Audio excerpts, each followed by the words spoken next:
and welcome to Countercultural Encounters. My name is Liza Chuma and with me is Me. Today we're speaking about spiritual discretion. In case you're wondering what that means, it means knowing when, with who, and how to deliver spiritual matters that have consequence in your life. Some people may have kindness in their heart.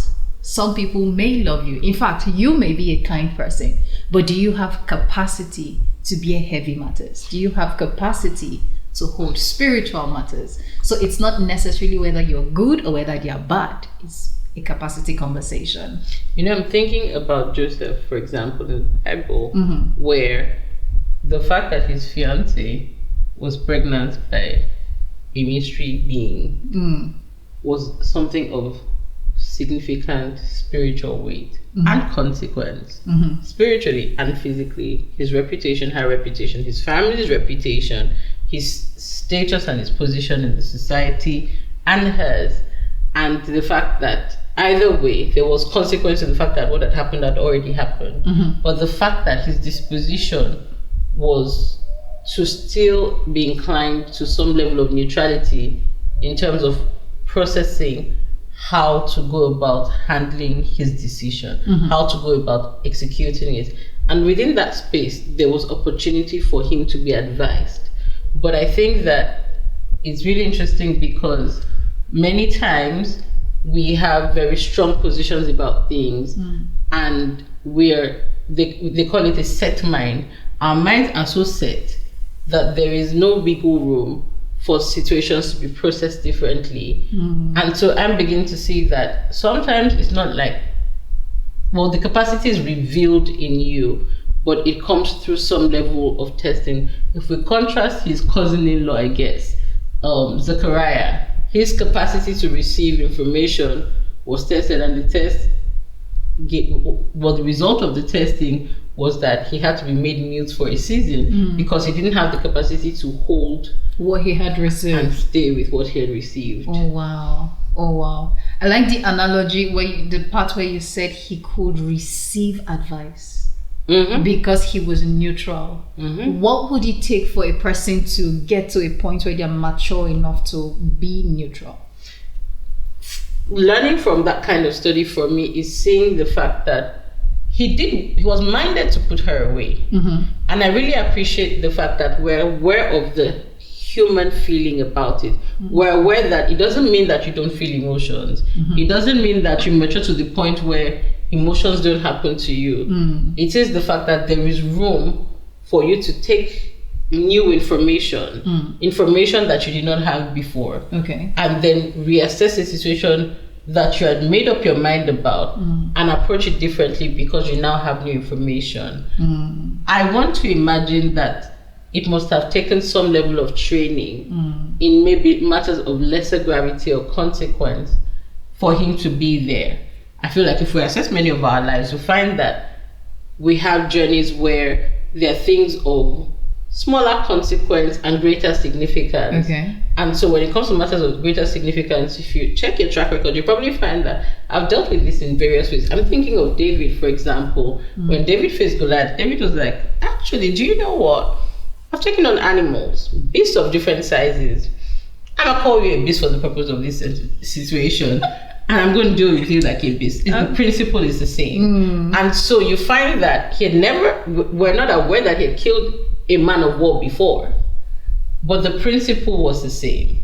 So he had been growing capacity, he had developed capacity, and in this moment of reckoning, in this moment of truth, he was able to prove himself. I would imagine if he had never killed, say, maybe a lesser animal than the lion than the bear, that when he faced the bear, he must have been terrified. But whichever one he faced first, the lion or the bear, you can tell that one gave him courage even for the next, and then the next, and then the next, where we have David slaying 10,000 and Saul slaying 1,000.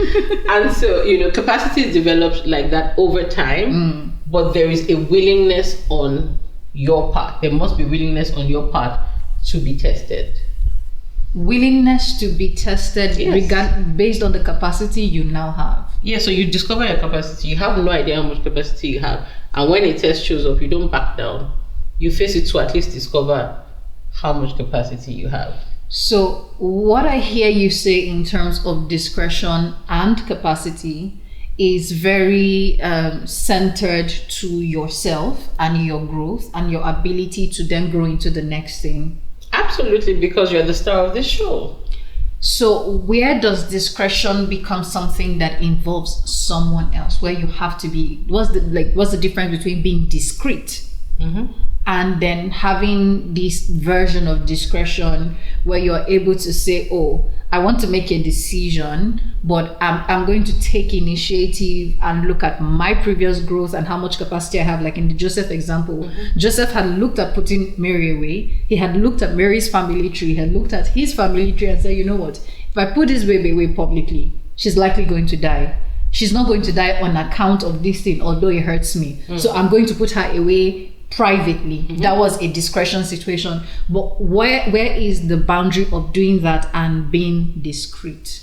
So the discretion, well, starting from what discretion is actually the end point of an assessment, where the major consideration is the welfare of yourself and others. Okay. So for example, discretion looks like not handing a growing child perhaps a kettle of hot water to carry because their safety matters to you. Okay. And your safety matters to you. So you're seeing a growing child who probably cannot handle the temperature or the weight. Discretion tells you don't do that. So for example, when someone is looking out at the situation, the assessment is, did you lack discretion? Because how did you assess this child and think that was the right thing to do? And so the goal of discretion is to ensure safety for all parties involved.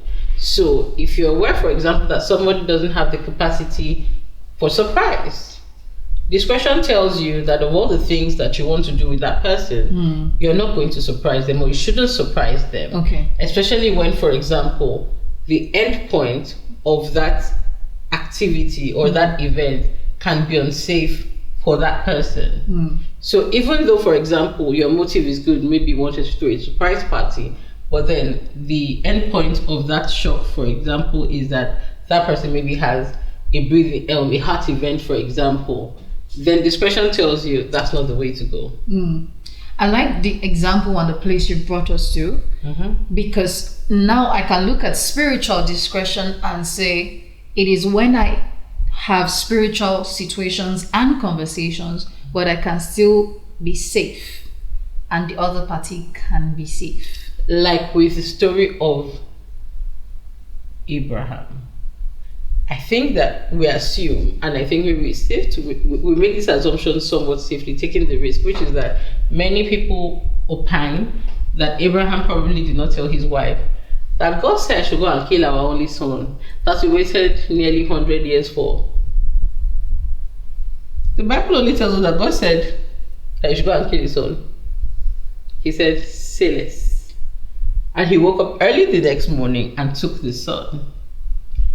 When the boy asked, where is this sacrifice we are going to offer? The father answered with discretion. We know this because even though he seemed to say, he didn't say to him, I'm actually taking you there to kill you. When he got there, he bound him up to kill him. He raised up the knife to kill him. And so discretion is essentially a system of information management, but it comes from the place, again, not to manipulate, but to ensure that all parties are safe. Abraham made a declaration of faith when he was taking his son up the mountain, which is God will provide. But his action shows that he was not entirely sure that he wasn't going to end up having to kill the son. Okay. So God's provision and the timing of the manifestation of God's provision was actually a vindication of his faith when he said to his son, God will provide. He didn't get to the mountain and say, well, God, I said you'll provide, so now I'm waiting. He bound the son. And he raised the weapon to kill the son. Let's play a little game. Imagine if Abraham had told Sarah. Yeah, okay, so that's the thing. This is where spiritual discretion comes in. I can't tell her that because she does not have the weight for, we're going to offer a sacrifice that God will provide. So we don't quite have a record of that conversation. Discretion looks like, Dad, where's the sacrifice? Oh no, don't worry, God will provide. Because at that point, that child probably cannot bear the weight of what is about to happen. Maybe they were not yet too far, and in fact, according to the Bible, they were not far away from the servants who had followed them, because they then separated from another set. So they separated from family at home. They said bye to Sarah and all the relatives that were at home that morning. Then they had to separate from the servants. Stay away from us. The lad and I are going up to offer a sacrifice to God. Mm-hmm. So that's spiritual discretion in different contexts and in different ways. And all of that is about protecting the weight of the spiritual matter that, in fact, at that time, he didn't fully understand. You do realize that by the time they came back, the servants would never have known what happened on the mountain if Abraham or Isaac does not open their mouth and say, this is what happened. And so sometimes we think because people have proximity, therefore they are invited into our spiritual process. Okay. And like you said, Jesus had the 3, the 12, the 36, the 72, and the multitude. And of the 3, he had the 1.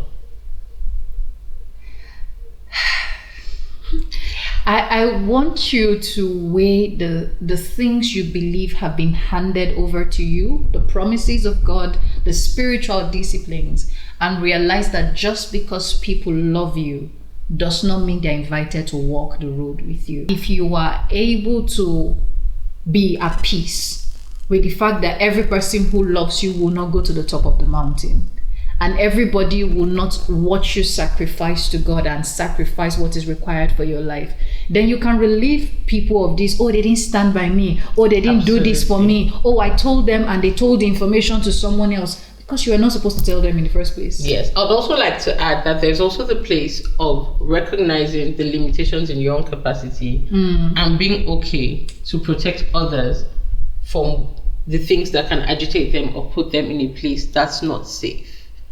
Anyway, this is Aboro, and the idea of this is that you want to take this information, reflect on it, and apply it. We wish you all the best on your journey of wisdom. Until next time, bye.